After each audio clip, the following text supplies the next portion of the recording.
Mr. Chair. Let's begin. Good morning.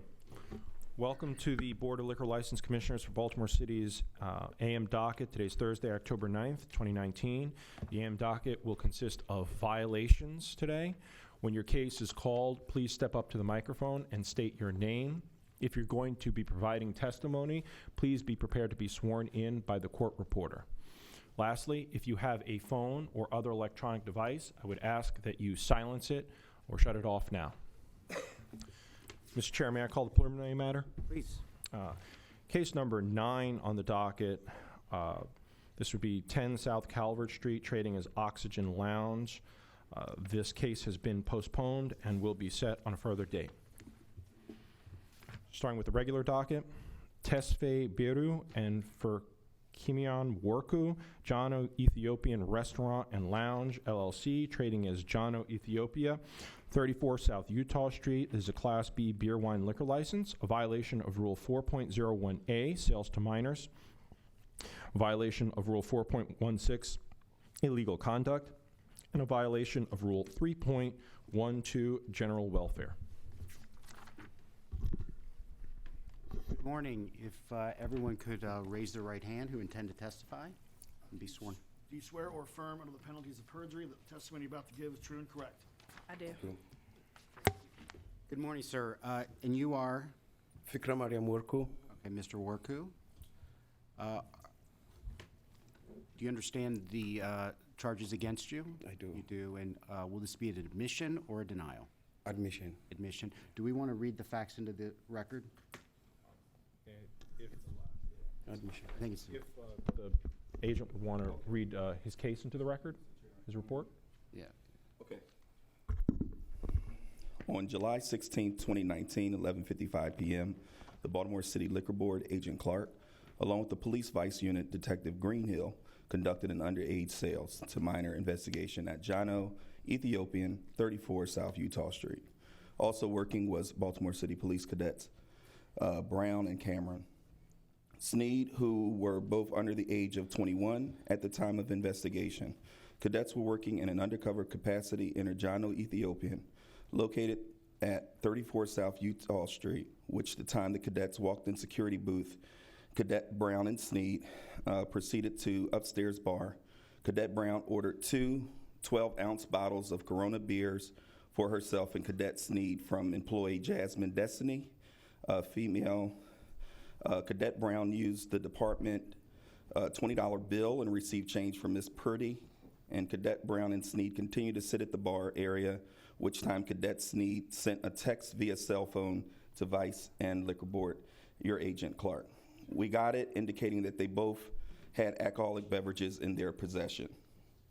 Minutes later, Vice, along with the Liquor Board, entered the location identified as Jano Ethiopian and advised Mr. Fickerman, Warku licensee, who was on the scene at the location, that his employee, Ms. Purdy, had just sold alcohol to 2 underage police. Cadets and detective recovered the departmental $20 bill, and the change was returned back to the establishment. Your Agent Clark photographed the Corona beers and returned it back to the establishment as well. Further investigation, Detective received prior information that Jano Ethiopian was allowing underage drinking on a regular basis. So it was said that mostly underage females were being allowed in the club, and only if persons that were underage pay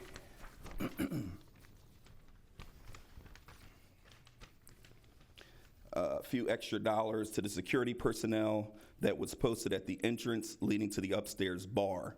With this bit of intel about the club, and for the purposes of this investigation, with the detective gave Cadet Brown an additional $20 to the detective.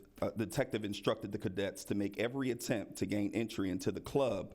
With this information in hand, Cadets Brown and Sneed approached the security personnel, which time they questioned Cadet Brown and Sneed on their proof of age, focusing more on the Cadet Sneed's due to his young appearance. So Cadet Brown quickly took control of the conversation, stating that the unidentified security worker at the front, gave them entrance, and didn't have their identification with them. So in a few minutes, she will be 21 years of age, knowing that that time was about 5 minutes to 12 a.m.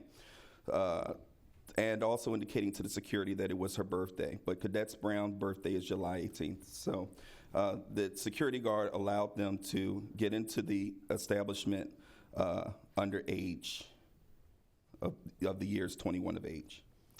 Thank you, Agent Clark. So you understand there are 3 charges against you, and you're admitting all 3? Yeah, I have hired bad security that I didn't know they were doing that, and I have hired them. I've had a new security, and they made 3 mistakes that day. They were not supposed to charge any money at the door, and we were very slow. And my bartender was supposed to ask for ID when she came in. They came in, and I completely admitted I take responsibility. It will never happen. And I have a new security person. He's supposed to be here in a minute. So yeah, I will be more responsible. I will do my best not to ever come here again. Okay. I apologize. I really apologize. Right, so having heard the evidence and testimony before us, I would find a violation of Rule 4.01A, sales to minors, on July 16, 2019. I'd find a violation of Rule 4.16, illegal conduct, on July 16, 2019. And I would also find a violation of Rule 3.12, general welfare, on July 16, 2019. I too find a violation as to Rule 4.01A, sales to minors, July 16, 2019, violation of Rule 4.16, illegal conduct, July 16, 2019, and a violation of Rule 3.12, general welfare, July 16, 2019. I as well find that the person standing before us now is guilty of all charges presented to this board today. That's Rule 401, Rule 416, and Rule 3.12. So, Mr. Worku, you've explained to us that you have a new security Yes. Team in place. Obviously, I'm particularly troubled with this sort of payment, obviously, for I underage. understand. I completely it's understand. completely I didn't even know that they were charging until the charge paper came. They told me they were not supposed to charge. They were only on Tuesdays we don't charge anybody, and it was a bad people I hired, and I take full responsibility for it. Okay. Well, so as to the first violation, Rule 4.01A, I would impose a fine of $750. As to Rule 4.16, I'd impose a fine of $1,000. And as to Rule 3.12, general welfare, I'd impose a fine of $750. 30 days to pay. 30 days to pay. Mr. Worku, I am troubled by the history Yeah. of this license. I understand. And I understand what you're saying today, but it's important that, I don't think we'll be, I think we may not be very happy if you come before us Yes, with the same I'm not happy. with the same issues. I concur with the chairman's fine of $750 as to the first violation, Rule 4.01A, sales to minors. I concur with the imposition of a $1,000 fine as to Rule 4.16, illegal conduct, and I concur with the imposition of a $750 fine as to Rule 3.12. 30 days to pay. And looking at your record from 2016 to current, you have been before this board each year. And because of your history and the finding that we placed before this court today, I'll also concur with all the fines attached to this case. I understand. And Mr. Worku, as Commissioner Hapey said, these are pretty serious, and I accept your responsibility that you were unaware of the security, but this can't happen again, anything like it. I understand. All right, 30 days to pay. Thank you.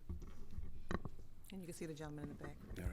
I'd call And Zippers for the gentleman in the record. back will handle paperwork. I'd call Zippers for the record. Excuse me, one thing, I need your name for the record, sir. Agent Daryl Clark. Daryl Clark. How do you spell Daryl? D-A-R-R-Y-L. Thank you. I'd call exhibits for the record. Board Exhibit 1, Baltimore City Police Department report, Detective Greenhill. Board Exhibit 2, investigation report, Agent Clark. Calling the next case, Che Cook Cha and Min Cha, Aloha Tokyo Incorporated, trading as Aloha Sushi, 1218 North Charles Street. It's a Class B beer, wine, liquor license, a violation of Rule 4.01A, sales to minors. For the record, Melvin J. Cadensky representing the licensee. Good morning. All those who plan to testify, please come up and raise your right hands. Please raise your right hand. Do you swear or affirm under the penalties of perjury that the testimony you're about to give is the truth? I do. I do. Thank you. Thank you. Mr. Kadensky, will this be an admission or denial? Me admission. Thank you. Okay. Based on the admission, I would find a violation of Rule 4.01A, sales to minors on June 18th, 2019. This, think- in mitigation. Wait, oh, the other I'm two sorry. have to, I concur with the finding of a violation of Rule 4.01A, sales to minors on June 18, 2019. I also concur with the findings. Mr. Kadensky, any mitigation? Mitigation, and that you see the two individuals here is a father and daughter being at this location for a while. It was at closing time, and he was in a hurry. He admits that he shouldn't have been more careful, be more diligent, and he did not. He knows he has to do it more in the future. In the meantime, he has been approached at least one time, and they.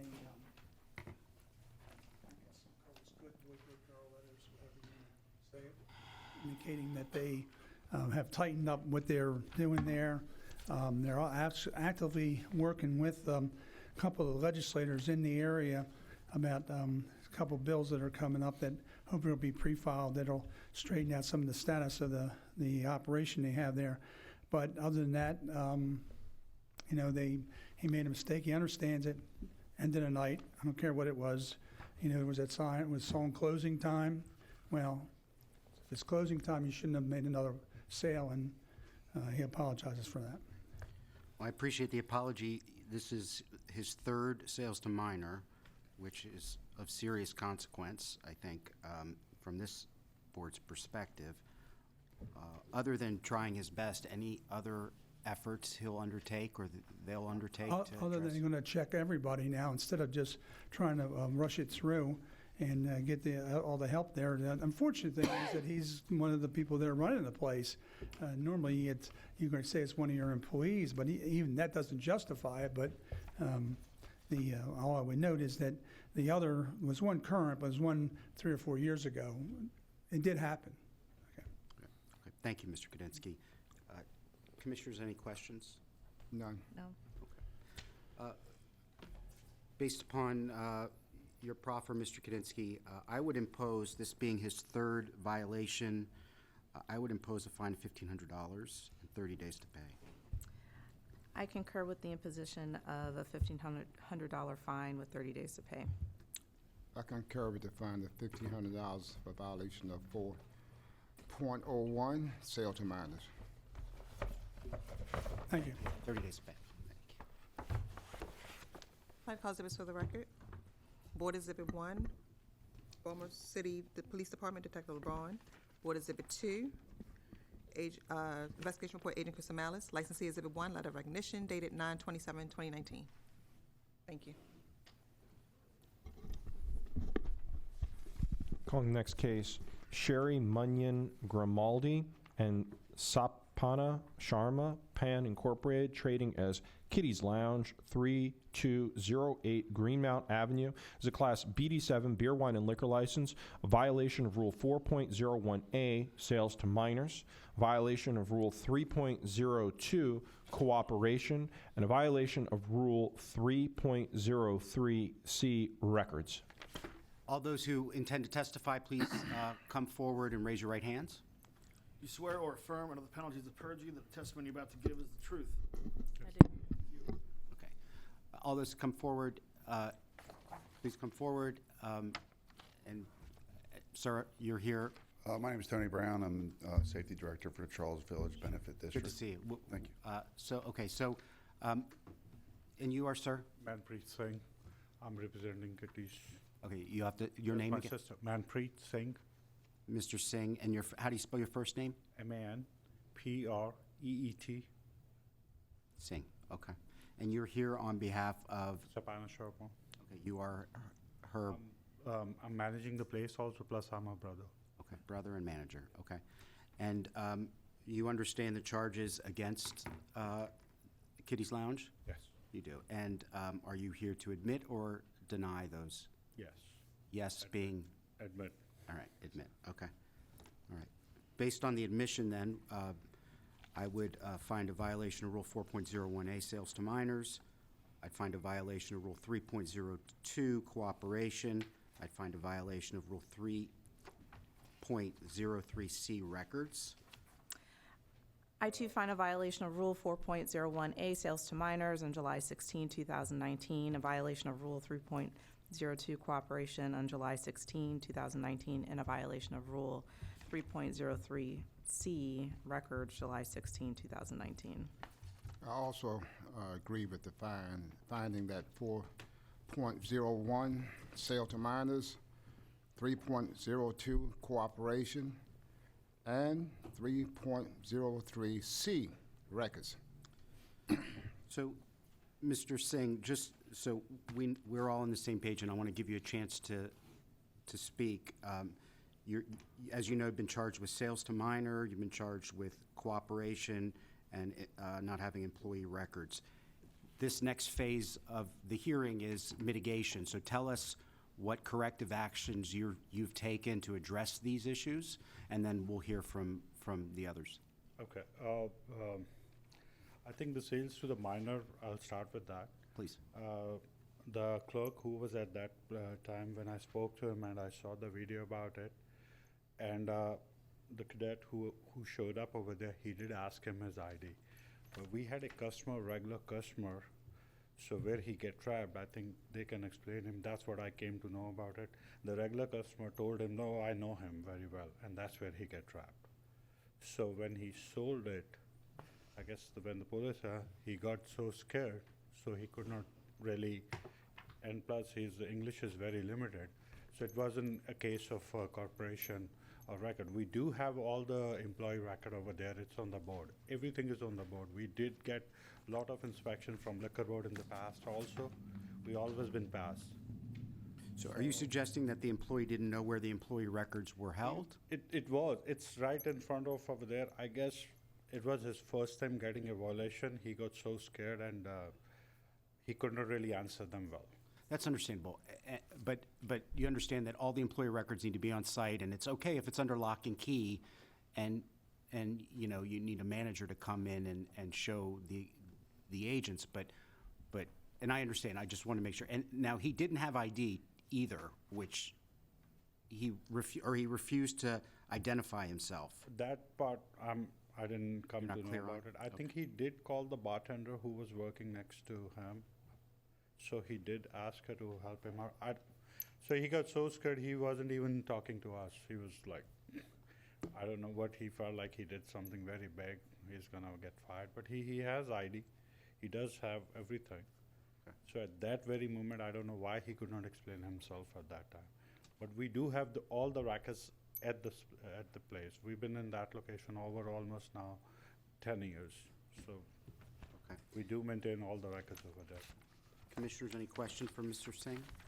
This one, where's the bartender, the one that did the serving to the minors?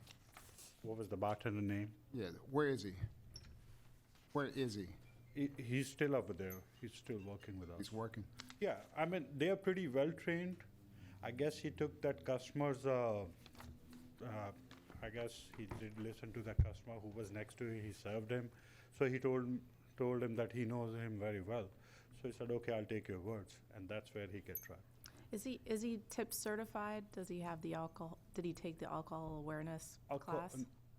Not this particular guy. We're gonna train him now. So not this guy. He should be Because, tip, yes, he started with us few months back. And other people are well overtrained. And they've been working with us over 6 years, 4 years, 7 years. So they've taken the classes also. were they cooperative? Yeah, I was let Please. you guys know, Mr. Chairman and Commissioners. I guess because he was scared that he wasn't cooperative, and the lady next to him, the bartender, she helped out a lot. But I would ask that the employee records also be updated for each person that's working in there. There were some employee records, but they weren't updated.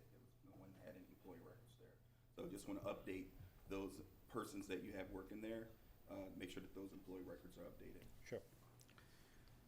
And Mr. Singh, it may make sense for you to have a meeting with some of our agents, our staff, so you are on the same page and better understand some of these requirements. And as Commissioner Hafey said, make sure that this bartender gets certified appropriately, so you have some safeguards in place. Sure. Yeah, definitely will do that. Okay, Mr. Brown, and I did, were you sworn in, sir? I'm not planning on speaking, I'm just. Are you here to speak, or? Okay, Mr. Brown? Kitty's Lounge has been a great concern. Here's a community impact statement. And you're here on behalf of? Charles Village Community Benefits District, Harewood Community Association, the old Goucher. So it's been a grave concern of ours because of the violence in that 3200 block. I'm not saying that it's attributed directly to Kitty's Lounge, but I've gotten constant complaints of people just lying in the street, intoxicated, serving late, serving. So these are complaints that I'm getting. I went and viewed it, and then there was another gentleman who was assaulting people. This was maybe a year ago, and he was being served at Kitty's. I went in there and I said, please do not serve this gentleman. He goes, oh, we don't serve him. Well, there was an incident, a crime that happened inside the bar, and the gentleman was there. So any kind of cooperation that we ask, we're not getting any kind of cooperation. The community is upset because of the people that are laying on the sidewalk. There must be over 100 calls for service, I'd say between 50 and 100 calls for service for that area. And it's just a constant sore, but they refuse to work with the community in bettering this, and it's affecting the other businesses in the neighborhood also. Mr. Singh, it sounds like that this too might, this isn't necessarily relevant to this case, but it does beg the question, what engagement are you having with the community? This is the first time I'm hearing from the community. We've been always in a good relation all these years. We never had no issues with the community. No one ever came to us, and we would have taken care of it. And the second thing is, when last time when we had it's been years, we had a meeting with, what was I forgot the lady named the counselor. Councilwoman Mary Pat Clark? We whatever the community said, we agree on all the terms. We had cameras back and forth every place over there. There are certain customers, I think it's in the record of liquor board also, Martin, I don't know his last name. He's the biggest trouble over there. Every time when he came out from the jail, he landed up straight on Kitty's, and he needed reason to go back. We call 911, we call 311, police doesn't show up. Okay. Police show up after 20, 30 minutes. They said they don't have the ID, they can't take him out. And they walk out right back. For this, from last 4 years, when these violence happened, we had the security. Then we had the security, we hired the BIS protection service, referred by some company. It is a company 7 days a week. Okay, so I encourage you strongly to sit down. You have the information from the Charles Village Community Benefits District. Definitely. Mr. Brown's here. I strongly encourage you to have some conversation with them. Matt Ockheimer is also here, our community liaison, if there can be any help in bridging it. But this issue doesn't sound like it's going away, nor should it. It sounds like there's some serious issues that the community and you as the owner or your sister manager ought to address. Again, not relevant to this case specifically, but is important to the overall picture. We have no problem with that. We always love to work with the community. We do have other businesses also. Even last time also I mentioned too, I went to the district, Northern Police District also. I did ask them to give a logbook so they can visit and they can watch if we are doing anything wrong and whatever. But we never got anything from them. We never got no help. Well, here's some open channels for there to be discussion, and there's hope here. Whatever community wants, we'll work on that. We can cut down whatever it needs to be. I just caution him on his security. I mean, one of your security guards was a felon with a handgun. So I would caution, That was we the can last guide time, you yes. that, yes, that was the last time. So After we can that, guide you. sorry. We'd be glad to help him, but Great. it's no cooperation. Great. So, After so that, we hired the a reputed security company right after that. That was the last incident when we happened. So we hired the BIS protection. I have all the records from them. okay, great. Hello, you here to testify? Yes, please, let's swear in, I don't know Do you what swear your or affirm title is under now. the penalties of Detective. perjury that the testimony you're about to give is the truth? I do. Thank you. And you are Detective Sergeant Amy Street. Sergeant Street. Yes. So, in reference to what he's saying, at one time he had a security guard working there that was a felon in possession of a firearm. He was acting as security, but here he didn't even have that type of certification because he's a felon and he's holding a gun. So he was arrested for having the gun and the protective vest and a gun belt. I have myself and my unit have come to his business on numerous occasions, and I believe that I was told that I was speaking with the owner on the phone at one point, and we were doing business audits. And this was on at least two occasions. The bartenders in there know me well because I stop in to kind of make sure everything's okay. And I was told that I would be getting a call or a visit from the owners. I have never. Okay. So, because I try to eliminate these kind of things, I've tried to help him understand that the business that he's conducting is conducive to the behavior outside on the sidewalk. And we've had numerous shootings and armed robberies and that kind of thing, and it's escalating because of the businesses such as Kitty's. Yes, I did briefly. speak to you over the phone. The bartender gave me, and I think after that, Detective Greenberg, he referred me a security company which we used it. And I think last time when we had a conversation, you said there is a security company we can help you out. It's on York Road. If I understood, I think we had a conversation. But in Detective Greenberg, I was talking to two different people at the same time. So. Okay. I went there, I did speak to her, but I never had no paper over there because I do visit over there from the community or anything that there is something needs to be done towards this location. So, And I would have taken care of it. I would have definitely been more in touch with well, them. now we have everybody here, and so I strongly, as well as Mr. Alkheimer, I strongly encourage everyone to sit down, and, because this problem isn't going to go away, and it's really critical that you work with the community to address it. Whatever it takes, we'll definitely work with them. Thank you. Commissioners, anything further? No, nothing. All right, so as to Rule 4.01A, I would, this being your second sale to minor, I'd impose a fine of $750. As to Rule 3.02 cooperation, I would impose a $350 fine, and as to the records, Rule 3.03C, I'd impose a $500 fine with 30 days to pay.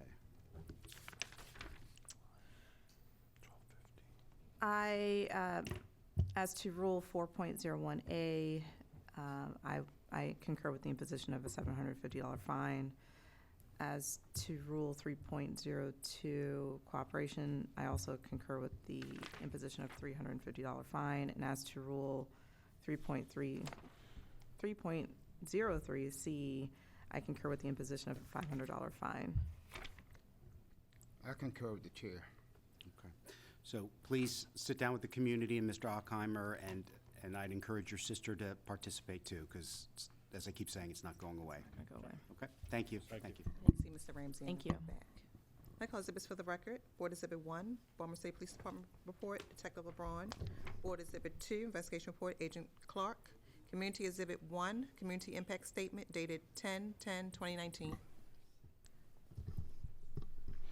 Calling next case, John Burke, Charles Jurdy, and Carrie Pottles, Alexander Tavern LLC, trading as Alexander's Tavern, 710 through 12 South Broadway. There's a Class B beer, wine, and liquor license.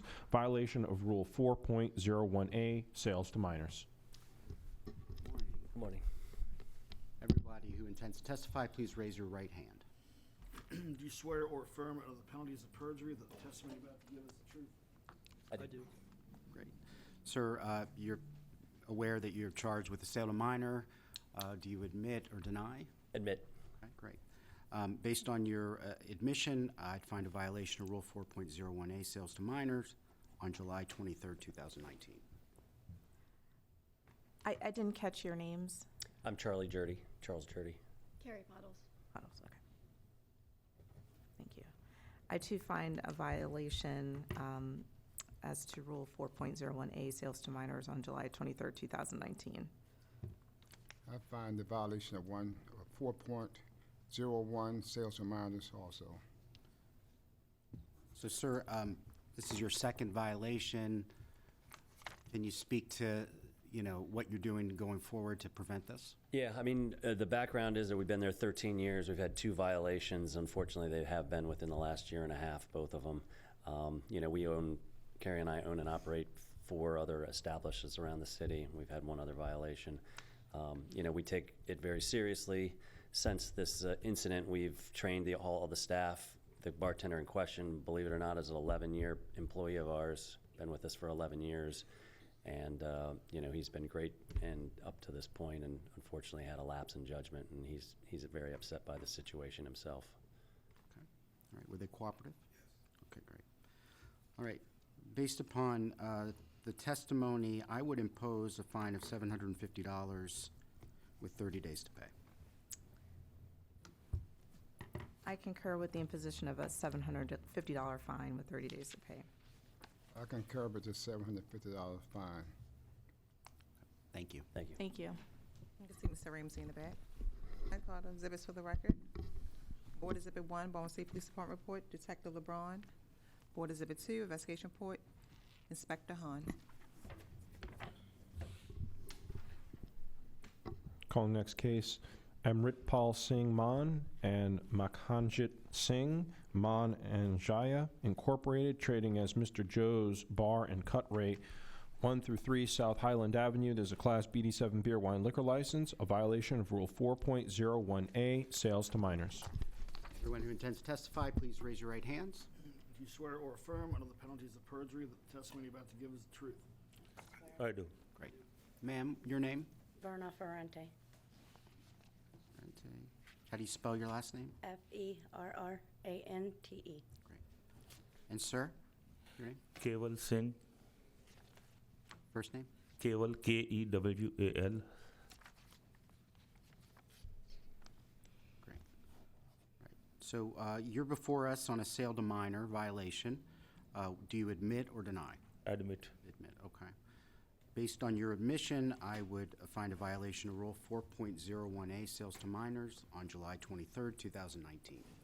I too find a violation of Rule 4.01A, sales to minors on July 23rd, 2019. I concur with the chair. Mr. Singh or Ms. Ferrante, would you like to explain what happened? Would you like to explain this is your second violation in not quite 2 years, in a year and a half? What are you doing to change this pattern? No, sir, but I think Ms. Ferrante, if she's going to explain, because she was working over there. Okay. It just happened, it was late at night. I went over to help my coworker, and it was busy. So the only thing that happened when he told me to ring him up, I rang him up, and I mean, it was like in a rush. And It was a misunderstanding that she said she thought that he might have checked the ID because he brought bring the beers from the cooler and he put it on the counter, and she rang up and she didn't check the ID. So yeah, I she thought he checked. his ID. Oh, So she thought that the other bartender checked the ID. Yes. She just furnished, the Yes, bills sir. were already furnished, and she had okay, I understand. Yes. Commissioners, any questions? None. Were they cooperative? All right. Okay, so based on your testimony and this being your second violation, I would impose a fine of $750 with 30 days to pay. I concur with the imposition of a $750 fine, 30 days to pay. I concur with the fine of $750 with 30 days to pay. Thank you. Thank you, sir. Mr. Ramsey in the back will Thank give you. you some paperwork. I call exhibits for the record. Board Exhibit 1, Baltimore City Police Department report, Detective LeBron. Board Exhibit 2, investigation report, Inspector Hahn.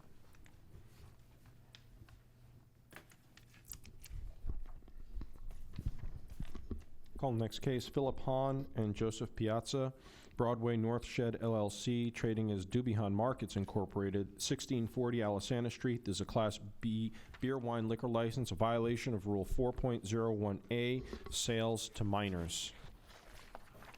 All those who plan to testify, please come up and raise your right hands. Do you swear or affirm under the penalties of perjury that the testimony you're about to give is the truth? I do. Mr. Fogelman, good morning. Good morning. Thank you, Stephen W. Fogelman, on behalf of the licensee, Mr. Hahn. I'm also here with Ms. Pack from the Markets Corporation. Correct. Great. From the public markets? Yes. From the town, the city's? Yes, Baltimore Public Markets Corporation. Good. Thanks for being here. All right, thank you very much. This will be an admission. Admission, okay, great. Based on the admission, I'd find a violation of Rule 4.01A, sales to minors, on July 23rd, 2019. I too find a violation of Rule 4.01A, sales to minors, July 23rd, 2019. I concur with both my fellow commissioners. So, Mr. Fogelman, I assume they operate a stand of some sort in the Broadway market? That is correct. The license covers the entire marketplace. Okay. So, all right. And would you like to explain what happened? Yeah, I'll be brief. They're operating Old Boy and Fat Tiger, an LT Gray bar within the market. This happened within LT Gray. Within LT Gray, isn't that right? Yeah. It happened at last call, which is 9:45 p.m. This is a bar that doesn't attract a young crowd at all. In fact, at that hour, it's mostly industry employees. It's like I say, it's just not a bar that sells items for the cheap items for consumption. And Mr. Hahn is doubly upset about this because he's had his hand in 3 liquor licenses in the city with his management group. He came before the board when I was on that side of the bar with Commissioner Jones in 2013 to be granted his original license at Doobie's at 802 North Charles Street.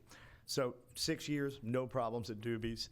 Also has had no problems at Nunes in Bolton Hill, a restaurant that he serves 80 to 90% food at. This is so in his entire empire, I like to say this is the first one, and he was very upset with it. He did fire Mr. Reinhold immediately after the incident. This is a guy who really is a serious foodie and coffee. It is not none of his businesses are alcohol-centric. They're only an accessory there too. And then I got to say, on behalf of the BPD, we've got, in my opinion, of the 12 years of coming to these hearings, the oldest-looking cadet I've seen in a while, in Cadet Conkis. And I thought he was a law partner of a colleague. Anyway, not to mention in my 12 years coming, this first case I've had where a cadet has bought a Maryland craft beer. We started with Bud Light, Bud Ice, then it moved up to Corona, and now it's craft beer. So they're crafty. Warning to the licensees, I don't think you're going to see this guy back here ever. Thank you. Thank you. Were they cooperative? Yes. Okay. Any questions, commissioners? No questions. None. So, Given a first offense and his history as a licensee, I'd ask for a small fine. yeah, Thank so this being your first offense, and I would impose a fine of $350. I concur with the imposition of a $350 fine. With 30 days to pay. I concur with the chair. Okay. Thank you. Good luck. Appreciate it. My call exhibits for the record. Board Exhibit 1, Baltimore City Police Department Report, Detective LeBron. Board Exhibit 2, Investigation Report, Inspector Hahn. Next case, Rupinder Kaur Randhawa and Warren K. Wells, 3206 Eastern Incorporated, trading as Eastern Discount Liquors, 3206 Eastern Avenue. This is a Class A beer wine liquor license, a violation of Rule 4.01A, sales to minors, violation of Alcoholic Beverages Article 4-504A, employment of underage individuals, and a violation of Rule 4.16, illegal conduct. Can we check the hallway, Not please? the last cases. No. Come back. Yeah. Can you check the hallway? Agent Chrysomalis, can you please check the hallway? Okay. Can we check the Yeah, service now? service, it's, you want to look at, yep.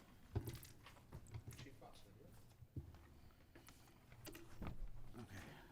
Commissioners, would you like to proceed, or would you like to hold it off till after the next? Let's just skip and make it the last case. That's fine. If we could, let's leave it open, and we'll take the next case and make. Recall this case. Yes.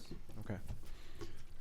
Calling the next case, Alice Kistner Dennis Kistner, Bubs LLC, trading as Mahaffey's Pub, 2706 Dillon Street. There's a Class B beer, wine, liquor license, a violation of Alcoholic Beverages Article 12-1604C3, 51% food receipts requirements for Class B licensees in the 46th Legislative District, and a violation of Rule 4.16, illegal conduct.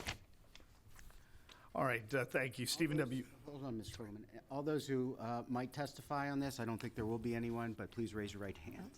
You, yeah. That's not, Anybody. no, that's Do you not. swear or affirm under the Mr. penalties Akras? of perjury that the testimony about to give is the truth? All right. You want to, You did pull the record.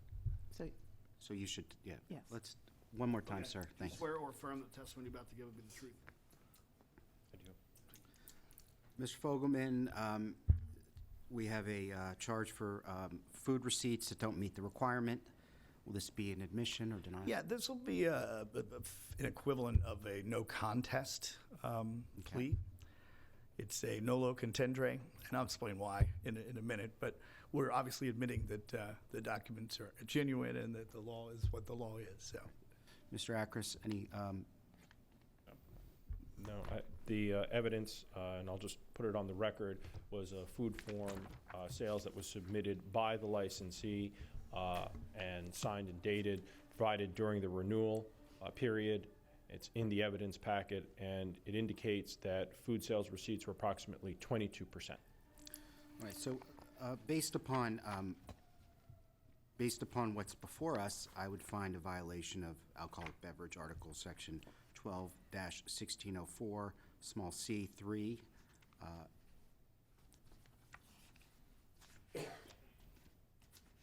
Commissioners? And Oh, I'm sorry. And I'm sorry, I was moving a little faster than I should have. And a violation of Rule 4.16, illegal conduct, September 24, 2019. All right, What? I too find a violation of Alcoholic Beverage Article Section 12-1604, small c3, and a violation of Rule 4.16, illegal conduct, on September 24, 2019, as to each one. I concur with the findings of the chair. May I Mr. be Fog- excused? Yes, please. Mr. Fogelman, please. Yeah, all right, provide us thank any you. Really, explanation. really briefly, just as to why we entered a no contest, there's still some kind of, at least 2 licensees throughout the city who possess older liquor licenses, some kind of confusion about food requirements. There was a moratorium placed on new BD7s after 1968, but then the B license really was created around that time. At first, it meant you just needed to have a kitchen. Later, it meant you needed to have 33% food. Then it became 40% food. And then finally, in the 90s or later, under Senator Della, it became 51% and up food. I've spoken to Mr. Kadensky. He was obviously here earlier. And, you know, he has licenses that still have 33% on. He has clients. You know, he doesn't believe that that there would have been the legislative intent to have an ex post facto law like this. Nevertheless, the law, as we read it right now, says 51% receipts. It's clear that the bar, you know, didn't meet that. This is a big effort that's going to have to be done on the part of Mahaffey's, and I'll explain to you what corrective action that they are taking. They inherited, just so you understand, that food form. They had a hearing and had the license transferred to them in late November 2018. So 75% of the numbers on that food form are from the prior ownership, just so you understand. Since she's taken over, she's made some significant changes and then, quite frankly, doubled down on those changes after she received notice of this violation. For example, and I'm going to hand you the menu now, because I think in a case like this, this is significant. It's certainly relevant. And I'll ask that Ms. Russell make one for an exhibit. It's a lot of money. You want to hold one of these? All right. So, as you all know, I've been a customer there for a decade and a half. What I can tell you that the significant changes they've made, the first one is right on the other side of the menu with that in bold where it says wings. I was eating wings with my daughter in that bar just 2 months ago, and those wings were $7.95. Today, those wings are $10. That's a 26% increase in the wings in just 2 months. Furthermore, for over a decade, they had dollar slider night on Mondays. You'll see what their specials are on the back now. For years, for a decade, it was dollar sliders. It was about the closest thing to a free lunch in the Canton area. And you'd come in and you'd spend probably $10 or $15 on beer and $2 or $3 on food. Additionally, they've raised their prices on their burgers as well. And they are in touch with Grubhub and Uber Eats in order to bring up their percentages higher than that. Now, they have a chef special on Monday instead of the dollar sliders. That chef special averages $15. So they're kind of in a dilemma because they can't cut their beer prices by 50% or they'd go out of business. They can't completely double their food prices overnight or no one would come to see them. Now, they've been consistently voted the best bar in Baltimore by the Baltimore Sun for many years running here in the 2010s. And they are big contributors to Hampstead Hill Academy, the local elementary school in Canton. They're invested in their community, and they're invested in bringing these numbers up so that they don't come back before you next year. Thank you. Commissioners, any questions? No questions. No. Okay. So I take your point about when Mr. and Mrs. Kistner took this license over was December of 2018 roughly, and much of this was from the prior owner, at least much of the reporting on the food form, food sales was from the previous owner.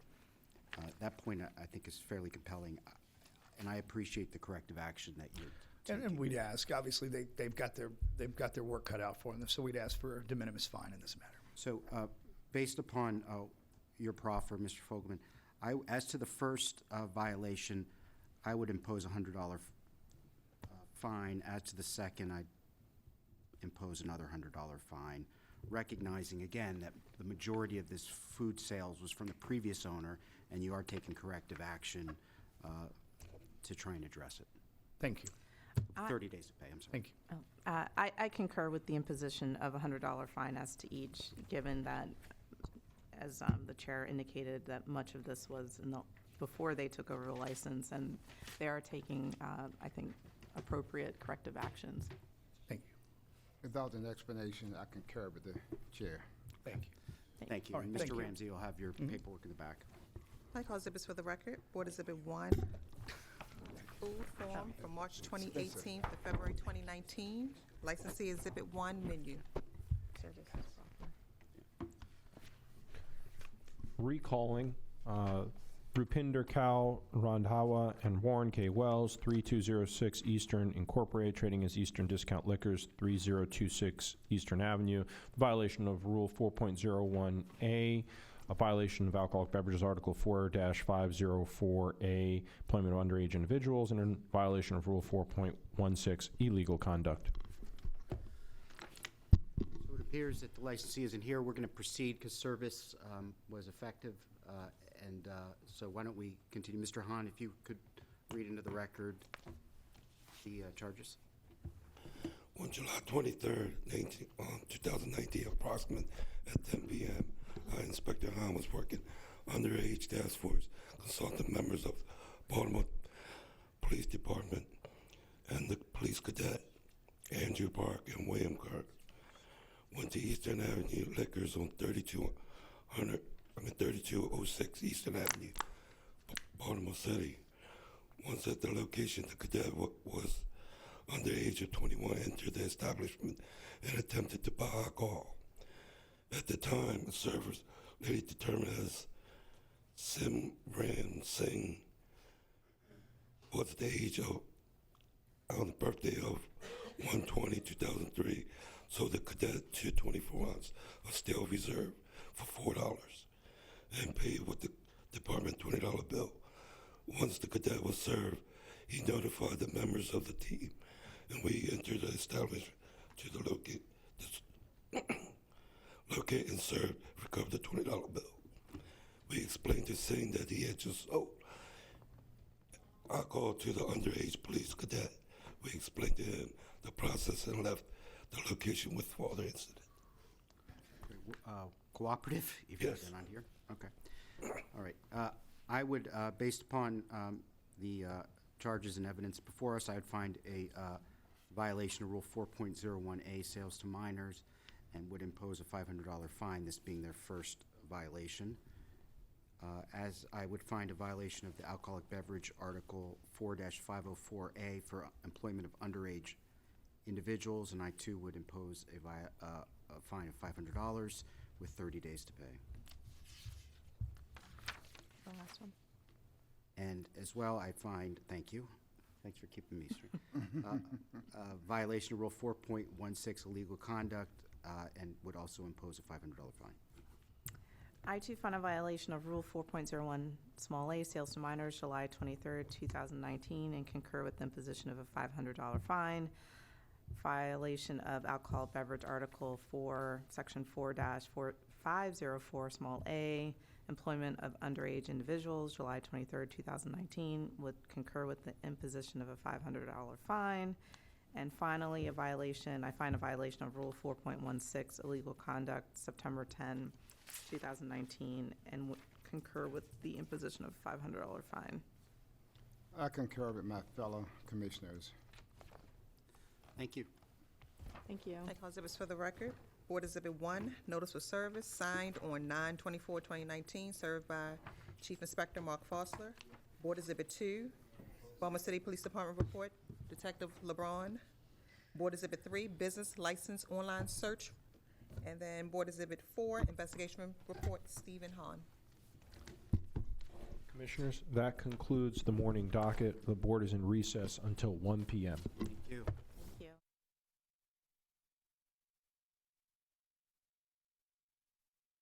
Rock and roll. Good afternoon. Welcome to the Board of Liquor License Commissioners for Baltimore City's PM docket. Today's Thursday, October 10th. This afternoon, the board will be hearing all violation cases. When your case is called, please step up to the microphone and state your name for the record. We're being recorded. Also, if you're going to be providing testimony, please be prepared to be sworn in by the court reporter. Mr. Chair, may I call some preliminary matters? Please. Case number 7 on the docket, New Edison Lounge, address of 3133 through 35 East Monument Street. This matter has been postponed. I'll be set in on a future date. Case number 9 on the docket, Euphoria Restaurant and Nightclub, 1301 South Ponca Street. This matter has been postponed and will be placed on a future docket. And lastly, if you have a phone or other electronic device, I would ask that you please silence it now or turn it off. Yes, sir. Calling the first case on the afternoon docket, Erica Robinson, Epic Lounge Bar, Cut Rate LLC, trading as Epic Lounge Bar and Cut Rate, 2711 East Fayette Street. This is a Class BD7 beer, wine, and liquor license, a violation of Rule 4.01A, sales to minors. Good afternoon. All those who intend to testify, please come forward and raise your right hand.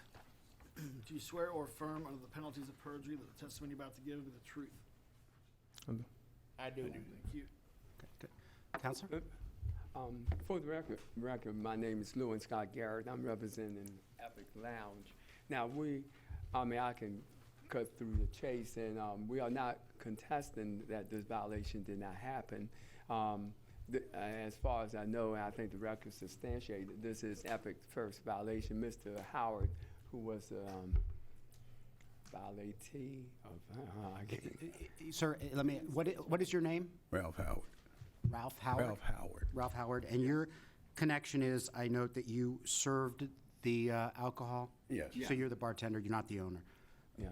And Mr. Garrett, you're here to represent the licensee? Yes. Okay, so the way these proceedings work is we basically ask if this is an admission or a denial.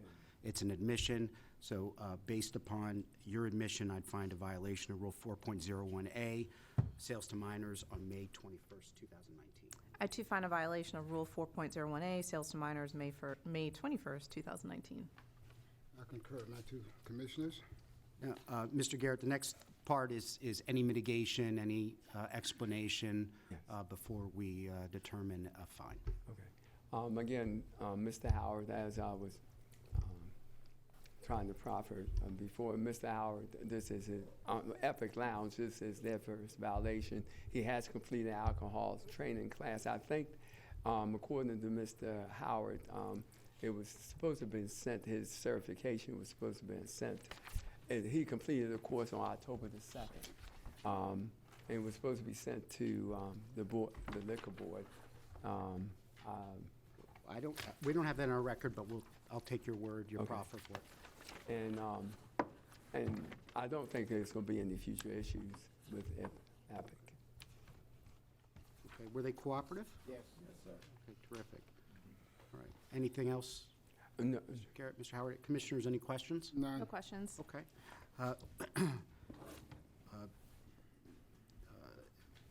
Based upon, we found the violation, I would impose, this being your first violation, I'd impose a $350 fine with 30 days to pay. I concur with the imposition of a $350 fine with 30 days to pay. I concur with the chair. Mr. Ramsey in the back will provide you some paperwork. Thank you. Thank you very much. All right, call exhibits for the record. Board Exhibit 1, Baltimore City Police Department Report, Detective Greenhill. Board Exhibit 2, Investigation Report, Agent Clark.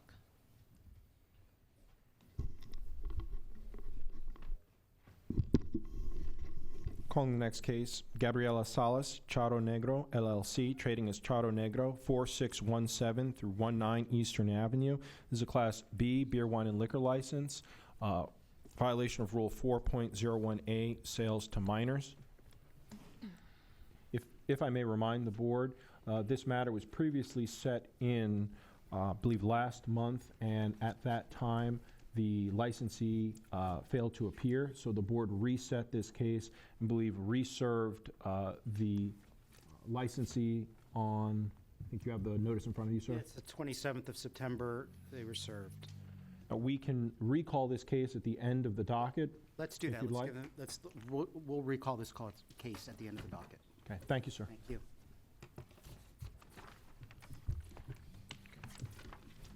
Calling the next matter before the board, Soon Si Jin, H&S Incorporated, trading as Pepper's Liquors, 5440 Reisterstown Road.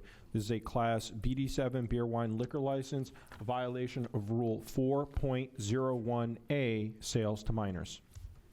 All those who plan to testify, please come forward and raise your right hand.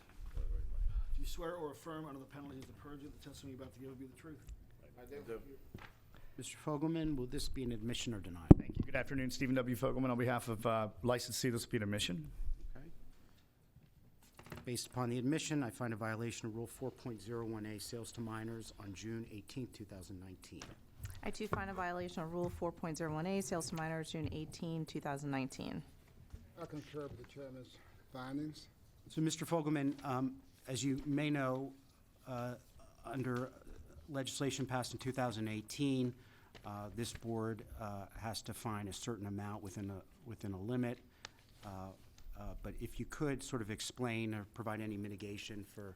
Of course, absolutely, and thank you. As you can see, this is a first underage sale for this bar. Ms. Chin is here today. She did have, I think Agent Crisomales was involved in 2017. She had some speakers in the bar.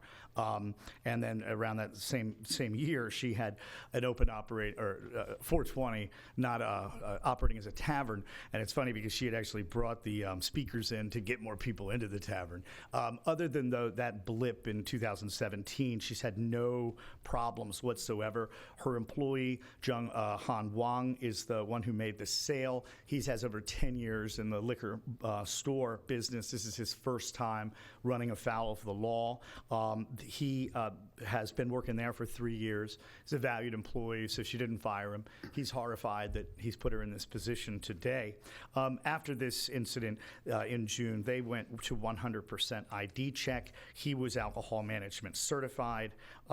In this case, he reports that the cadet, it was crowded, it was around closing time, and he reports the cadet looked like a guy in the neighborhood that he'd served before.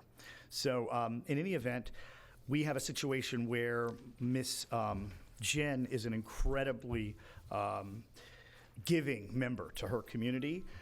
Minerva Eaton, the president of Hilltop 4100 Neighborhood Association, could not be here today, but she did write a letter to the board asking that you consider leniency in this matter. Thank you. Thank you. Now, attached there too is a certificate community service award issued to the store by the Hilltop 4100 Neighborhood Association. And then behind that, on 3 of those, there's a copy of the certificate for Mr. Wong. Although one of the copies she had provided me has her alcohol certification. All the others have his. Additionally, I have some photos of the bar showing both behind and in front of the cash register a need to check ID, 1998. Additionally,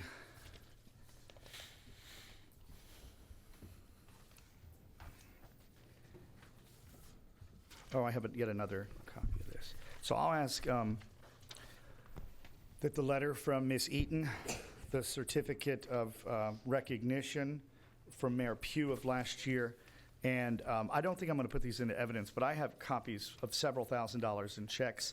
Ms. Jen gives $1,000 for a back-to-school backpack program for the Hilltop 4100 Neighborhood Association each year. I'd ask that you consider those factors, and I thank you. Thank you. Were they cooperative? Okay. Great.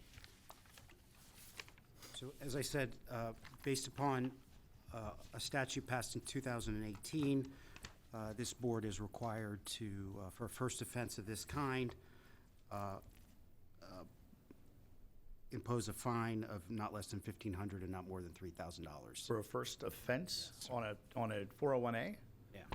In this case, because it was converted from a BD7 to 24 or to 7-day per. To an A2? Yes. Oh, no, I was not aware of that law.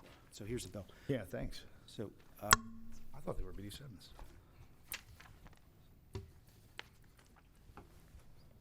All right, thank you. Yeah. So, given the statute, I would impose a fine, recognizing the efforts that the licensee has taken, and this sale to minor being the first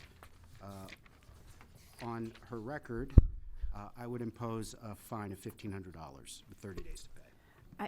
I too recognize the efforts that the licensee has taken, and unfortunately, well, we are bound by this statute, so I concur with the imposition of a $1,500 fine.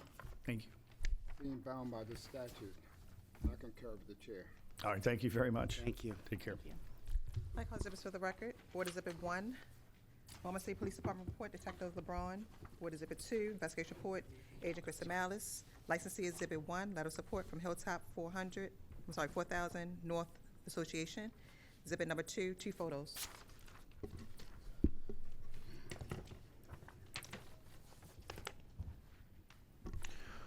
Calling next case, Matthew A. Smith and Sanjiv Suri, Suri Jatan Incorporated, trading as M&J Discount Liquors, 5500 Park Heights Avenue. This is a Class A beer, wine, and liquor license, violation of Rule 4.01A, sales to minors.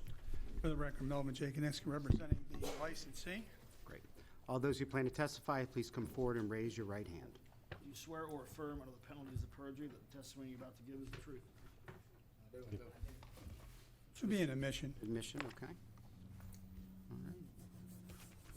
Thank you. Based upon the admission, I find a violation of Rule 4.01A, sales to minors on June 18th, 2019. I concur and find a violation of Rule 4.01A, sales to minors, June 18, 2019. I concur with the chair.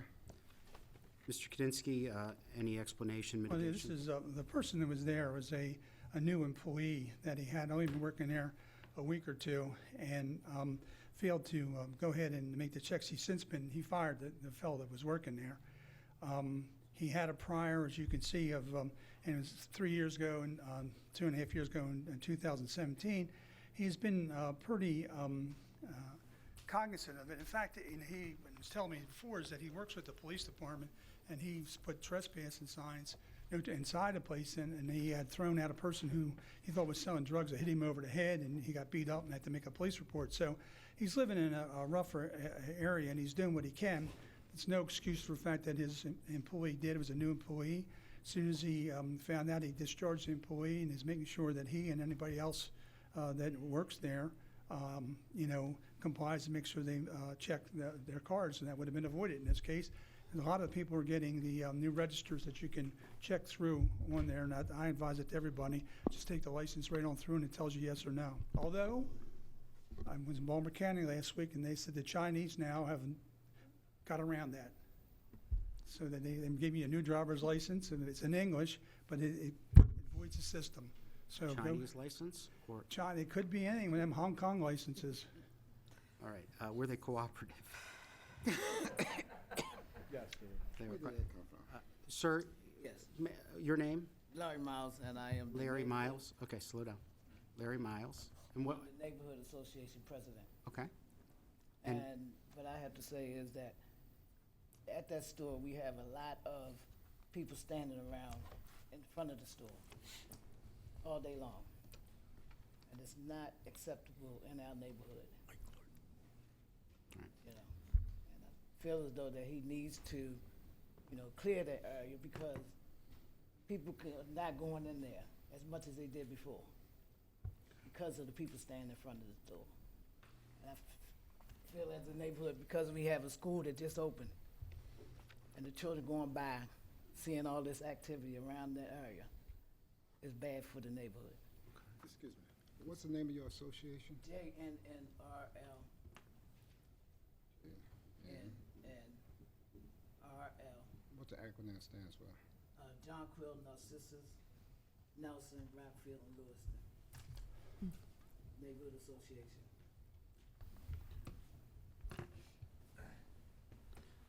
Now, that particular concern is not a part of this specific case, but I am curious, Mr. Kadensky, is this an issue? Well, that's what I was explaining to you. He was getting them out of the place. that he was got getting attacked, assaulted. and he goes outside, and the police don't do anything. He has no authority on the outside, absolutely none. The police won't move him along or won't arrest anybody. And he got beat up, and the police said, well, you put no, and he got him outside. Now that's why they're outside, because they were staying in the store. Now, if the neighborhood would be glad to put a watch there and call the police, and if they're loitering, he'll be glad to help you out on that. Okay? Thank you. Mr. Miles, I encourage you to maybe speak with Mr. Ockheimer if he's still here, just afterwards, and he'll come and talk to you, and maybe with the licensee, Mr. Kadensky, if it's okay, to see Yeah, if there's sure. I told some him- conversation that can, He explained to me that he has not had any outreach to the community, and he wants to do that, so let them chit-chat, once they finish here. Mr. Miles, I really appreciate you coming down. We often hear that this is an issue in communities, and it's one that's very tricky because, you have instances like this gentleman who, trying to do the right thing, gets assaulted. So, it's a tough situation, but our staff will try and work with you and the licensee to try and get this addressed, okay? All right, anything else, commissioners? Nothing further. Okay. I would impose, as to Rule 4.01A, I'd impose a $750 fine since this is your second sales to minor violation with 30 days to pay. I concur with the imposition of a $750 fine, 30 days to pay. I concur with the chairman. Thank you. Article exhibits for the record. Board Exhibit 1, Baltimore City Police Department Report, Detective LeBron. Board Exhibit 2, Investigation Report, Agent Krista Malice. Tom, could you call that other case out and go to doctors? I sent you a note saying I've got to go to the doctors, and they said they would accommodate me. I'm sorry. They did. His second case. I don't remember. Yeah, we'll accommodate. Board's indulgence. Yeah. Yeah, I sent them- Which number is this? Which number is Mel? Which case? Number 8, Noor. Okay, Antonio Foster. Yeah. Please. We weren't aware of that request, I but let her back, said. I hope we're not causing you to No. go to the hospital. We're just talking. What happens when you get old? All right, all those who, you want to call the case? Which one is this? This is the Noir Restaurant and Lounge. Antonio Foster Noir Restaurant and Lounge LLC, trading as Noir Restaurant, 5716 York Road. It's a Class B beer, wine, liquor license. Violation of Rule 4.16, illegal conduct. All those who plan to testify, please come forward and raise your right hand. All those who have testified, do you swear or affirm under the penalties of perjury the testimony you're about to give? Yeah, I do. Great. This would be, then, I don't know that this is, it'll be taken long, but I don't think it's a violation, but I'll let the inspector testify. Okay, so it's a denial. Please go forward, Chief Hustler. Mark Fossler, Chief Inspector, Baltimore City Liquor Board. On August 27th, staff visited the establishment as a result of a complaint about outdoor table service that occurred on Saturday, August 24th.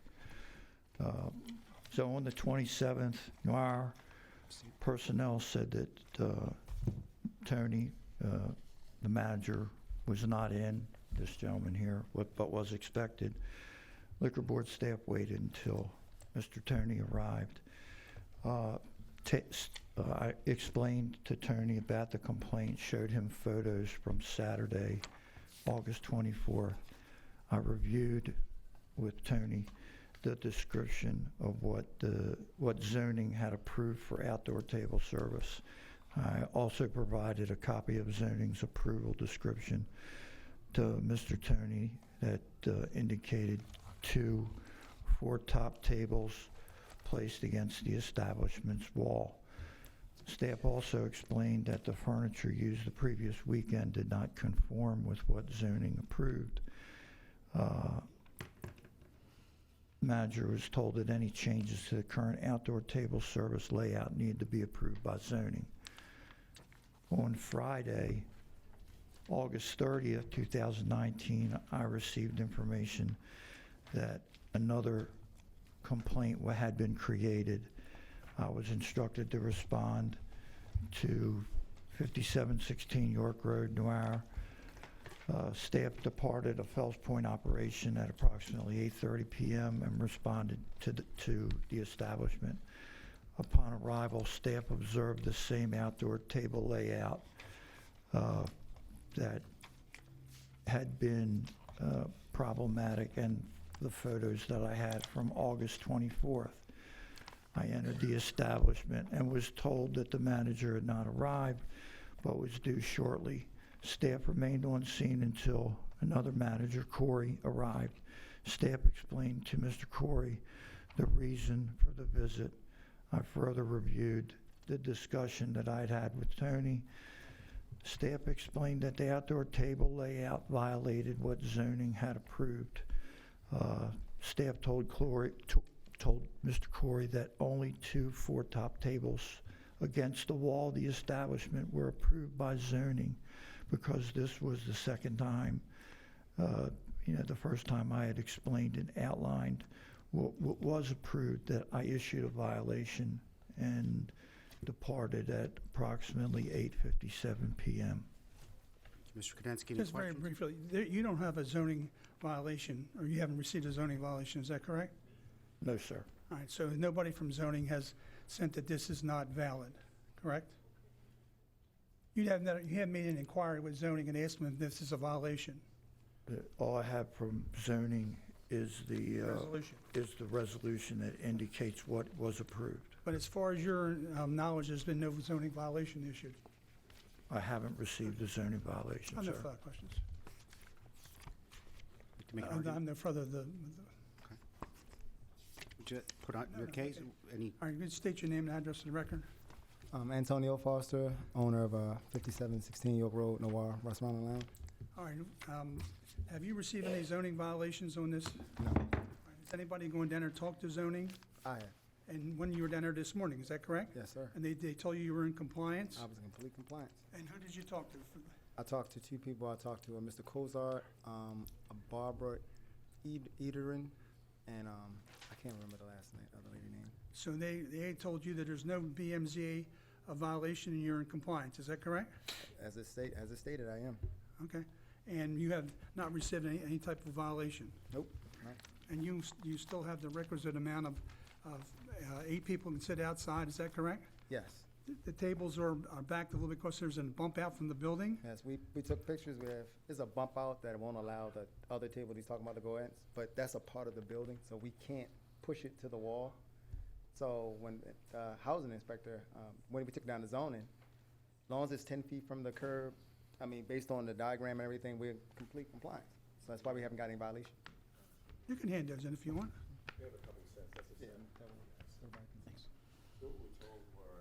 Why don't you guys say your name first? I'm sorry.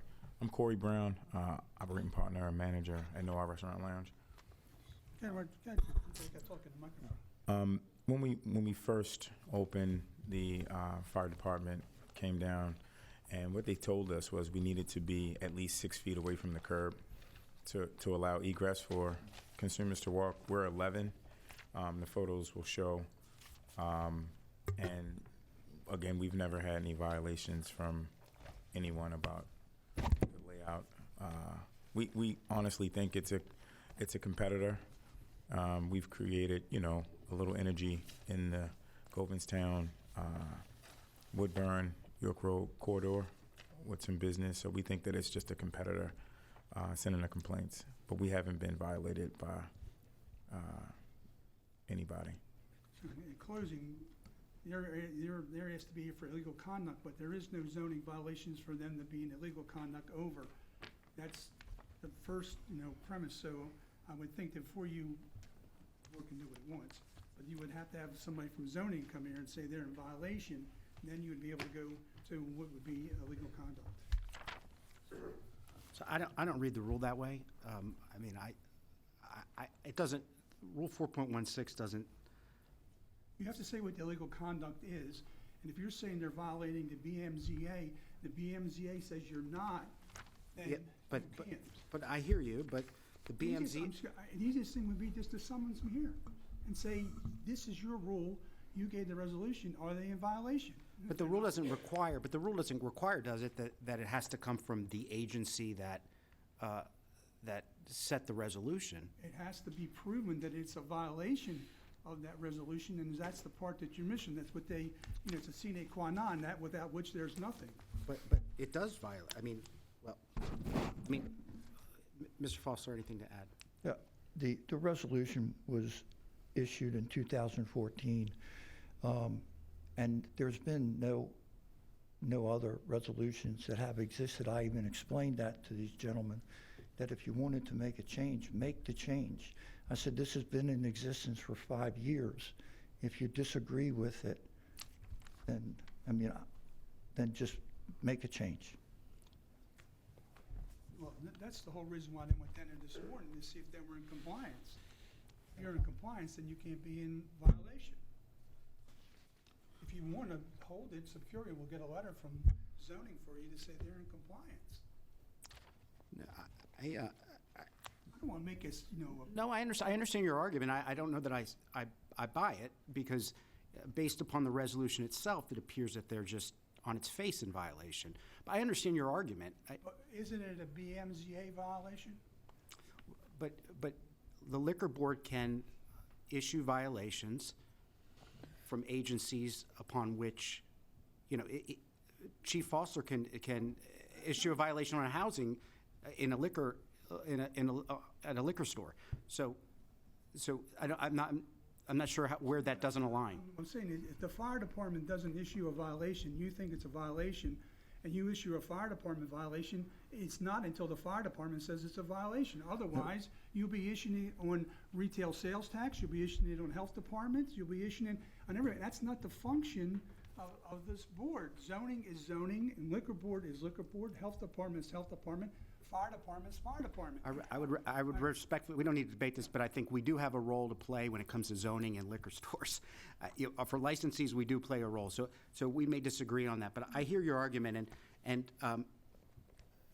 assuming that the decision does not fall in your favor, you have time for a motion for reconsideration if BMZA comes back with something. I'm certainly open to reconsidering it, but anything further? No. Any questions, commissioners? No. Okay, so I hear your argument. I understand where you're coming from. I also think any change to the plan ought to go through BMZA to be updated.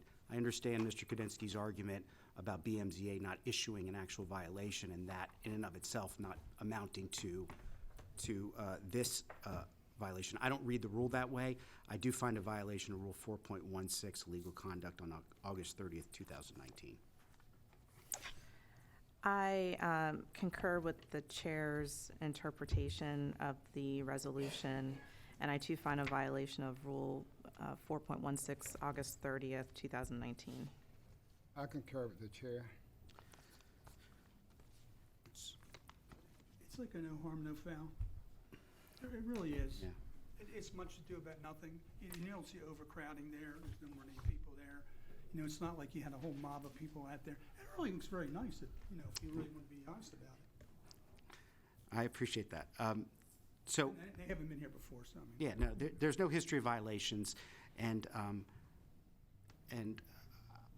I understand what you're attempting to do, and I think you were frankly being sincere about this. I don't think you were trying to subvert the laws. I don't believe that. I think, however, that the resolution's pretty clear, and to change that resolution, the appropriate way to do that is to go through BMZA. Having said that, I would impose a fine of $250 with 30 days to pay. I concur with the chair. I concur with the imposition of a $250 fine. Do you want these back, or you want these as part of the record? You can. Here, you gave us 2 copies. Yeah.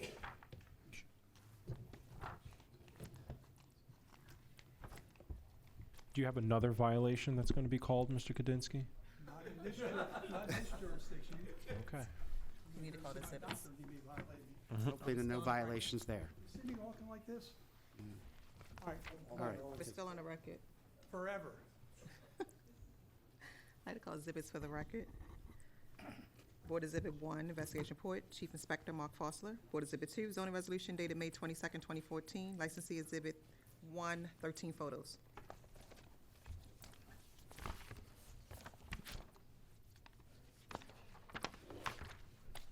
I'm going to go back in order, Mr. Chair. Yes, please. Okay, I'll be calling the 5th case then on the docket. Calling Shang-Ik Cho, personal representative, and Diana Diaz, Song Cho Enterprises Incorporated, trading as OK Tavern, 2301 East Biddle Street. This is a Class BD7 beer, wine, and liquor license violation of Rule 4.20C, small I, Class BD7 licensees open and operating tavern at all times, and a violation of Rule 3.03C, records. All those who plan to testify, please come forward and raise your right hand. Do you swear or affirm under the penalties of perjury that the testimony you're about to give is the truth? I do. Mr. Shawless? Yes. Frank Shawless, representing the licensee. If I could see the report I may want to submit. Which report? The report of the inspectors. I think it was on. I have the paper up to send them myself.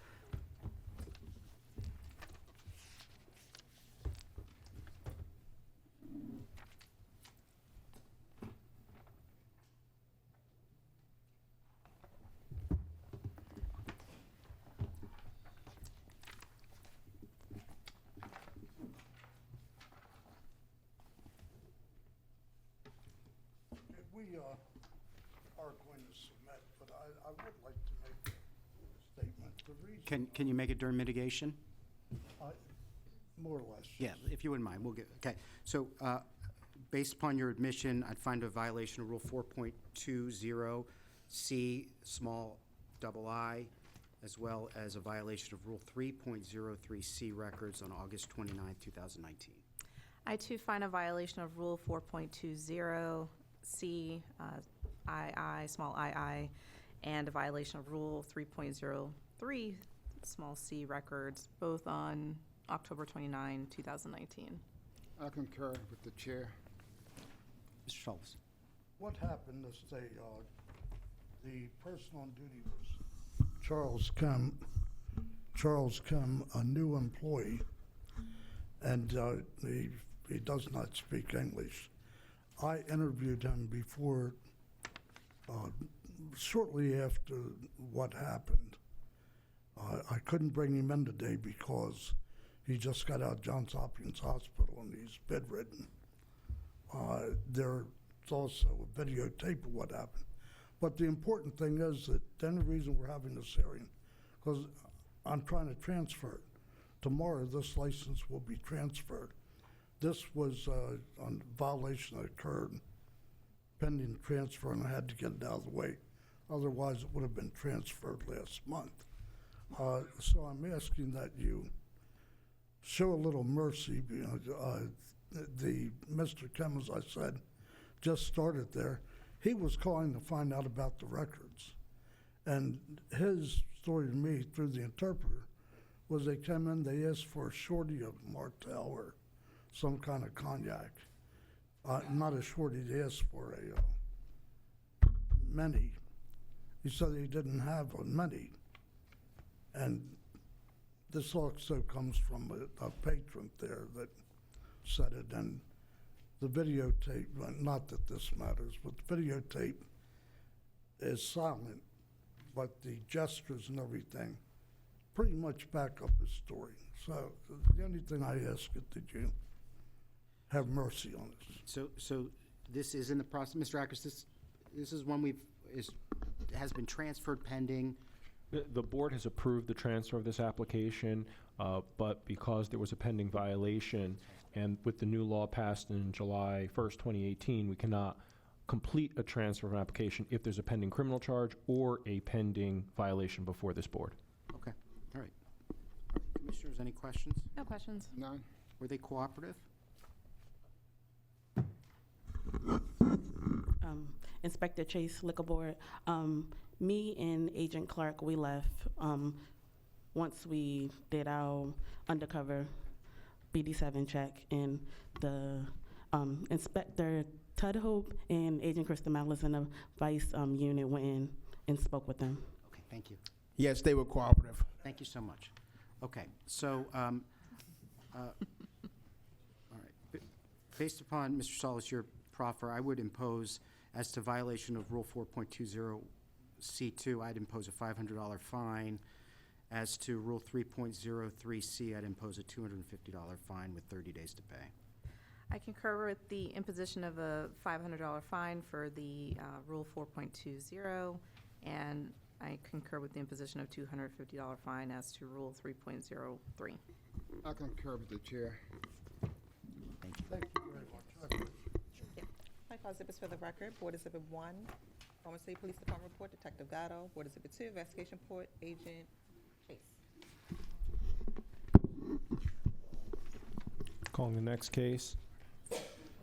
Ho K. Lawler and Albert Yang, HBS Enterprise Incorporated, trading as Sugar Hill Tavern, 2361 Druid Hill Avenue. This is a Class BD7 beer, wine, and liquor license, a violation of Rule 4.20C, small double I, Class BD7 licensees, open and operating tavern at all times. All those who plan to testify, please come forward and raise your right hand. Do you swear or affirm are the penalties of perjury that the testimony you're about to give is the truth will help you? Yes, I do. Sir, your name? Byron James. Byron James. And ma'am, your name? Ho Lawler. Miss Lawler, okay. So you are charged with having your tavern closed when it's supposed to remain open. At this point, we ask whether you admit or deny, and we'll give you, if you admit, we'll give you a chance to explain. If you deny, we'll hear from the agents and inspectors, and they'll put on their evidence. We admit it. Admit, okay. Explanation, please. Yep, you will have an opportunity, no worries. Based upon the admission, I find a violation of Rule 4.20C, small double I, on August 30th, 2019. I concur and find a violation of Rule 4.20C, small II, on August 30, 2019. I concur with the chair. Please, Mr. James. Hi, I'm the new operating manager of the bar. I came and tried to give a new face look. and I fractured my hand and sprained my wrist really bad. So I closed the tavern because I was putting remodeling, doing a little remodeling. So I had to close the tavern because of my hand. I do all the work myself. Okay. Okay. So our rules require, as you may now know, Yes. that whenever there's a packaged goods attached to a tavern, the tavern must remain open as long as a packaged goods. So should that ever happen again, and I hope it doesn't, you'd have to close the packaged goods store as well. Okay. You have to close both. You can't close one. Okay. Okay. Okay. So It's up and operable and looking new, and I have pictures of it being full now. So we love investment. That's a great thing. Yeah. We just want you to be open. That's Okay. that's it. So I appreciate that. Were they cooperative? Yes. Great. Thank you. Okay. So in terms of a fine, anything further? please be lenient on the fine. 'Cause it's Well, there is no history of an open and operating violation in the past. You do have several sales to minors, which is an issue going forward, and, please make sure you're checking everyone's ID. Yes. Everyone's ID, because the sales to minors, you have 4 of them, which is not great. Okay. So in terms of a fine as to violation of Rule 4.20C, small double I would impose a $500 fine with 30 days to pay. And Mr. James, feel free to reach out to our staff if you have questions about I do. the rules and regulations, because we like you, but we don't want to have to see you in these violations. I understand. Appreciate it. I concur with the imposition of a $500 fine as to violation of Rule 4.20C, small double I. I concur with the chair. Okay. Mr. Ramsey in the back will give you some paperwork, and if you have any questions, you can ask Agent Clark, or you can, we'll make sure we connect you with somebody. Okay? All right. Thanks a lot. Thank you. Thank you. Michael Zippers for the record. Board Exhibit 1, Baltimore City Police Department report, Detective Gatto. Excuse me, Mr. Jim, What can is I it get your that- first name again? Byron. I apologize. That's good. Michael Zippers for the record. Board Exhibit 1, Baltimore City Police Department report, Detective Gatto. Board Exhibit 2, investigation report, Inspector Chase.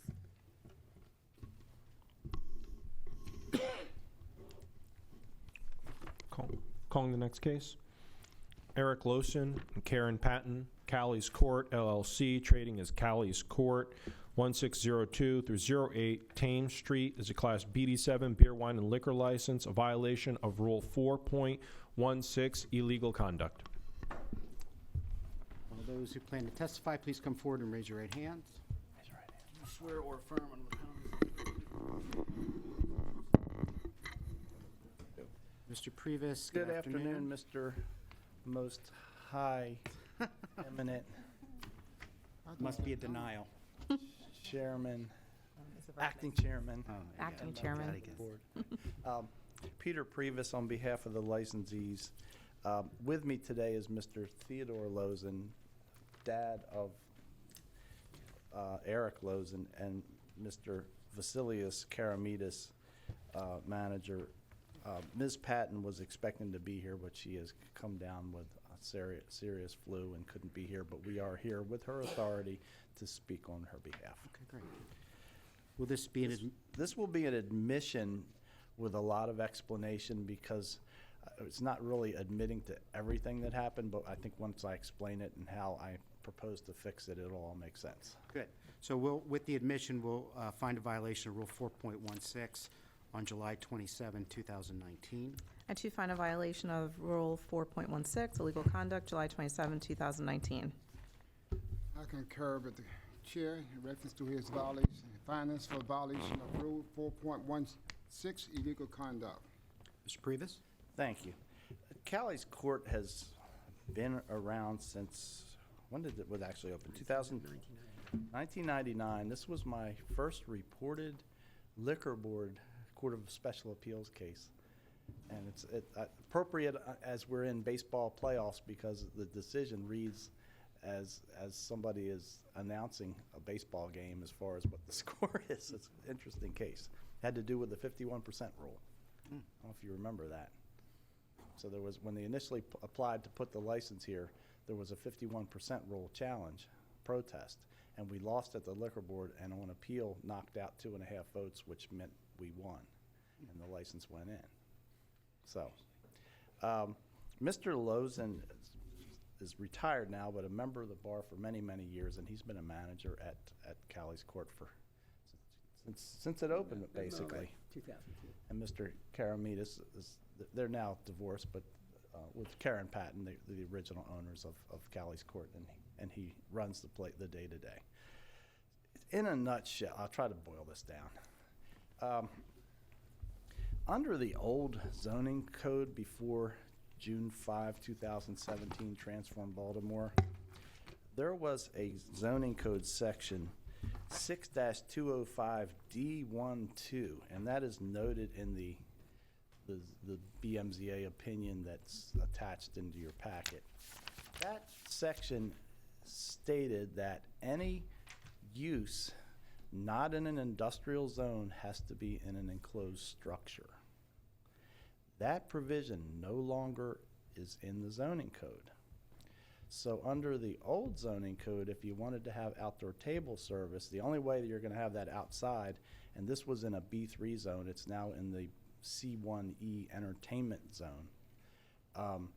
The only way to have outdoor table service was to have a special accessory use for outdoor table service.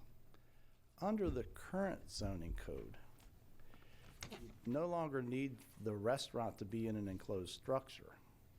So what technically needs to happen, which Mr. Lozen thought that he was okay on, but he has two mistakes in his logic here, unfortunately, but we can fix it. What technically has to happen is, under the transition rules under the Transform Baltimore 2-203B2 states that a pre-existing unlawful use made permitted is unlawful until you get your permit. So what really needs to happen is apply for a new use permit for restaurant first and second floors and outdoor patio area, outdoor table service outside of the wall. I think everybody is familiar with Callie's Court on Thames Street. So there's a patio area that's within the ownership of the property.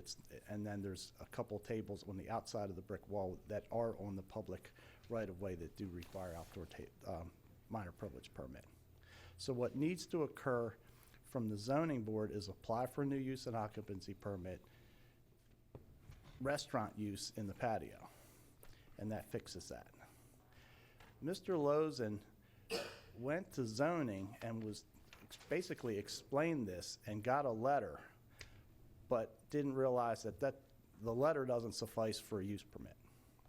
So he needs to go down there. The BMZA decision is 2 months before Transform Baltimore. It's under the old code. So it talks about applying for a bar and a food service area, and they approved the food service area but not the bar. Now, it was his understanding that now that the zoning code changed, they were okay putting the bar there.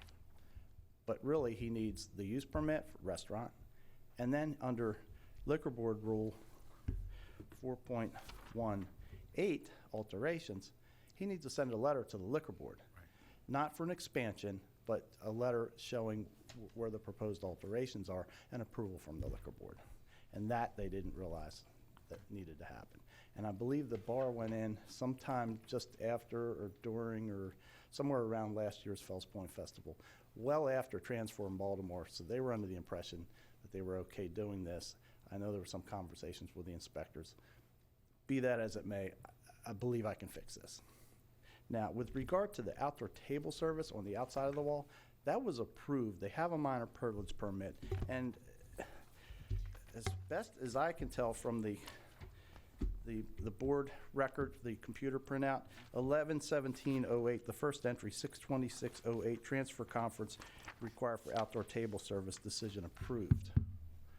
So they are adamantly under the impression that they have the outdoor table service, they have the minor privilege permit for the tables that are on the outside. But we do admit they need to go back and get a use and occupancy permit. As to the full-service outdoor bar, Well, we need to write a letter to the liquor board requesting permission to have that, and we need to go to the zoning to get the use permit to indicate restaurant.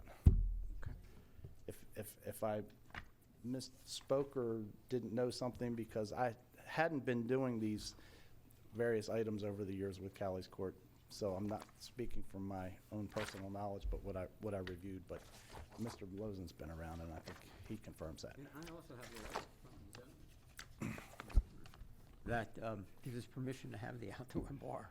I assumed that was okay, since the zoning law had changed, and I actually acquired one. I don't have it with me, as I was telling Pete. I can't find I have an enormous file. I mean, it must be a foot wide, and I can't find, but I can easily get a letter from the zoning commissioner. But because of the change in the law, that created this violation from Right. DMZA's standpoint. Is that fair to say? Yeah, I understand. Yeah, okay. But when you got the letter, it was legit. When you got the letter, as I understand it, it was okay to That's right. erect the full-service outdoor bar, but once the law changed in 2017, a few months later, then you Yeah. were out of luck. All they'd have to do is ask for a use permit I to get say the UNO. restaurant in the outdoor patio area. And then it would be up to the liquor board to say, it's okay for you to put this here and that there. Were they cooperative? Yes. Commissioners, any questions? I have one. Just curious. You made reference to outdoor table services? Yes, sir. And you say you have a permit for that use? Yes. Do you have it with you? No. Minor privilege permit? Yes. I don't have it with me. So I'm gonna make sure I heard you right. Now, to correct the situation, you talked with folks at the zoning board, and they gave you directions on how to get in compliance. I think when he can speak for himself, but I believe Mr. Lozen was mistaking that receiving an indication that it's okay to do this now is all he got, and thought that was enough, but really, you need to put it on your use permit. Yeah, Commissioner Jones, to be very frank with you, I don't recall.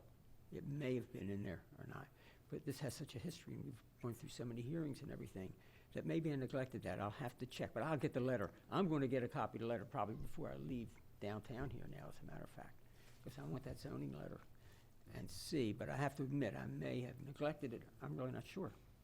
I don't recall. Mr. Havey? No questions.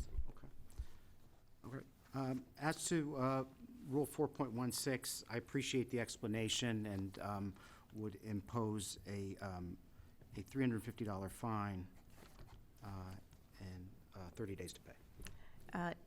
Given that this is the first violation, no history of any issues here, I concur with the imposition of a $350 fine. I concur with the chair.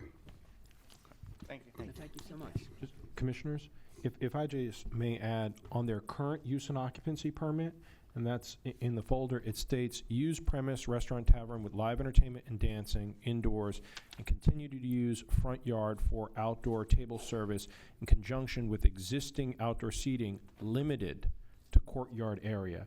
I understand there was a conference, and we may have approved it prior via conference, but if there's going to be a change and there's wanting to be outdoor seating in that pedestrian area, it should be reflected on the new use permit that is issued.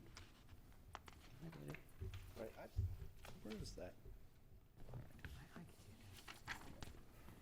I can give you a copy, Mr. Previs. No, it says in conjunction with the existing outdoor seating limited to the courtyard area. So it's in addition to the outdoor seating that's limited to the courtyard area, is the way I read that. We'll fix it, though. We'll fix If it. it needs fixing, I'm we'll gonna fix it. get it done. Thank you. No Appreciate it. problem. Thank you. I call exhibits for the record. Board Exhibit 1, Investigation Report, Agent Perez. Board Exhibit 2, Zoning Resolution dated 5/2/2017. Board Exhibit 3, Zoning Permit Details. This is Charo Negro. Mr. Chair, may I recall? Please. Charo Negro? Thank you. Recalling Gabriela Salas, Charo Negro LLC, trading as Charo Negro, 4617 through 19 Eastern Avenue. It's a violation of Rule 4.01A, sales to minors. All those who plan to testify, please come forward and raise your right hands. Swear or affirm under the penalties of perjury that the testimony you're about to give is true. And you are, sir? My name is Jesus. It's my wife. Okay, and you are- Salas. You are Ms. Salas? Yes. Okay. So you've been charged with a sale to minor. Do you admit or deny? We admit. You admit, okay. So based on your admission, and I'll give you an opportunity to explain shortly, based on your admission, I'd find a violation of Rule 4.01A, sales to minors on May 21st, 2019. I too find a violation of Rule 4.01A, sales to minors, May 21st, 2019. I concur with the chair. Would you like to explain? Well, it's nothing to explain. Unfortunately, we don't have the full control with the employees. We wasn't there when they happened. This is the second time it happened in the last year, I believe. Previously, we never have any violation. But, we got this, so we're here to pay. Sure. What corrective measures are you taking going forward to ensure that this doesn't happen again? Well, we've been trying to train the people the way how it's supposed to be working, but unfortunately, people is very unstable, so they work for a little bit of time, then take off, and we spend too much time training people. But it's not really in our hands. We try to be there as much time as possible. But we couldn't. Are your employees certified, tip certified? Few of them, not everybody. So we was talking about that lately. We're gonna try to send people to get the certification for the alcohol classes. That way they have more training on that. So we're gonna spend the money on that, definitely. That's gonna help to everybody, and we're gonna take action on that. Commissioners? Were they cooperative? Yes. Yeah. Commissioner Jones? No, nothing. Okay, so I hope you'll take this with all seriousness, because this is your second violation in 4 months.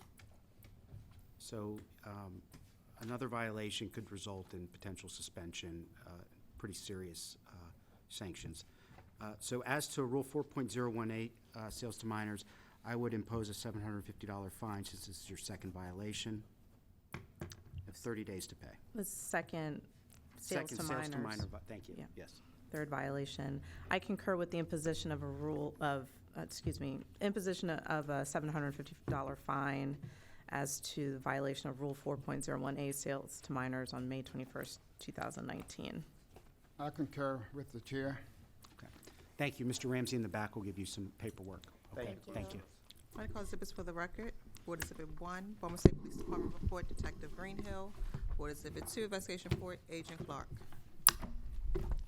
Mr. Chair, I believe that concludes this afternoon's docket. Yes. Board is in recess until October 24th at 11 a.m.